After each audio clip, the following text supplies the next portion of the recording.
Hello everyone, আসসালামু আলাইকুম। সবাই কেমন আছেন? আশা করছি সবাই ভালো আছেন, আমিও ভালো আছি। তো আমরা প্রথমেই তো চলে গিয়েছিলাম মিরপুর মাজার শরীফে। তারপরে আপনাদের তো ওই ভিডিও দেখছিনি। মাজার শরীফের মধ্যে আমার ভালো লাগছিল না, তাই আমি চলে গিয়েছিলাম চিড়িয়াখানাতে। আর চিড়িয়াখানায় গিয়ে কি কি করলাম সবকিছুই আপনাদের সাথে শেয়ার করব। আসলে আমি একটু বেড়াতে আসছি, তাই এখানে আমি একটু বেশি ব্যস্ত, এই জন্য ভিডিওগুলো আমার শেয়ার করা হচ্ছে না ভালো করে। তো প্রথমেই আমরা চিড়িয়াখানার সামনে যে আমরা, তারপর পেয়ারা, আরও অনেক কিছুই বিক্রি করে, আমরা ওগুলো কিনে নিলাম। বড়ই, জলপাইয়ের আচার সব কিনে তারপরে ভিতরে ঢুকলাম, যে নাকি ভিতরে নাকি এগুলো পাওয়া যায় না।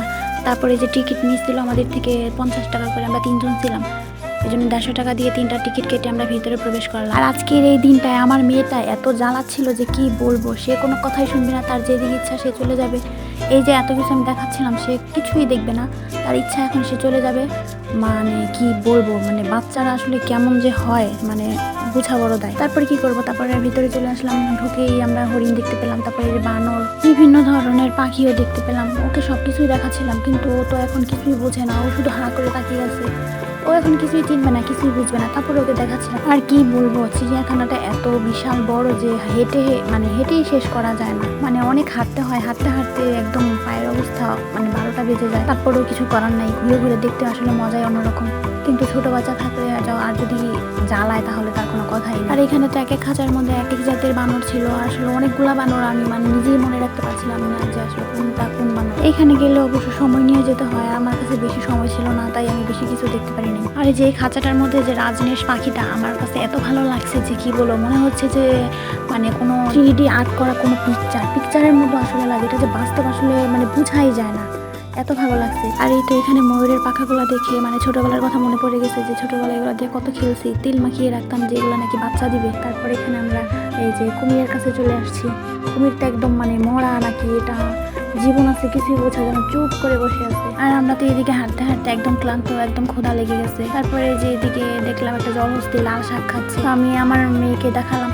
ও তো দেখে মানে একদম চুপ হয়ে গেছে, এটা কি আসলে, ও ভাবতেছে যে এটা কি। ও যে কিভাবে তাকিয়ে আছে আপনারা শুধু একটু দেখেন, মানে একদম হা হা করে আছে। যাই হোক, আমরা এখান থেকে চলে আসলাম আবার জিরাফের কাছে। আর আমরা বেশি সময় নিচ্ছিলাম না, আমরা খুব তাড়াতাড়ি চাচ্ছিলাম যে একটু অল্প সময়ের মধ্যে অনেকগুলো জিনিস আমরা যেন দেখতে পারি, কারণ আমাদের আবার মাজার শরীফে চলে যেতে হবে। আর এখান থেকে আমাদের বারবার ফোন দিচ্ছিলো যেন আমরা চলে আসি, রান্না নাকি হয়ে গেছে। তারপর আমরা আরেকটু ঘুরলাম, তারপর অর্ধেকটা ঘুরতে পারছি, বাকি অর্ধেকটা ঘুরতে পারি না। যাই হোক, এই অল্প সময়ের মধ্যে যেগুলো দেখতে পারছি সবগুলোর জন্য আলহামদুলিল্লাহ। আর এই যে এখানে অনেক সুন্দর ময়ূর আছে, ময়ূরের কি বলবো, ময়ূর যে আসলে এত ভালো লাগে আমার কাছে যে বলার কোনো ভাষা নাই।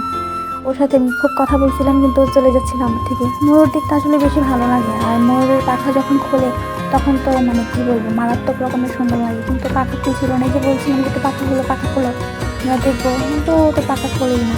তারপরে যে এখানে সাদা ময়ূর ছিল, সাদা ময়ূর যে কি বলবো, অসাধারণ।